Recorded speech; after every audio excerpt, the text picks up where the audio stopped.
చంద్రబాబు మా భుజాల మీద ఉందని చెప్తాడు. ఆంధ్రప్రదేశ్ రాష్ట్రంలోని ఎంపీలు లేకపోతే కేంద్రంలో మోడీ గారి గవర్నమెంట్ లేదు. కేంద్రంలో మోడీ గారి గవర్నమెంట్ నడిచేదే ఇవాళ ఆంధ్రప్రదేశ్ రాష్ట్రంలో ఉన్నటువంటి ఎంపీల మీద, తెలుగుదేశం పార్టీ కూటమి ఎంపీల మీద. మరి ఈ రాష్ట్రానికి మీ పలుకుబడి వాడరా?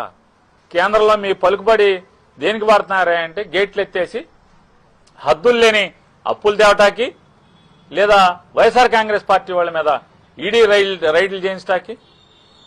ఇవాళ నేను చెప్పట్లా, సాక్షాత్తు చంద్రబాబు నాయుడు గారు తమ్ముడే చెప్తున్నాడు. సాక్షాత్తు చంద్రబాబు నాయుడు గారు తమ్ముడు చెప్తున్నాడు, ఈడీ రైడ్లు చంద్రబాబు నాయుడు గారు చేయించారు మా మీద అని చెప్పి నిన్న స్టేట్మెంట్ ఇస్తున్నారు కదా.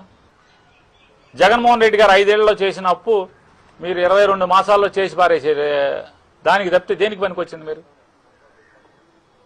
ఇవాళకే అప్పుల పేరు చెప్తారు.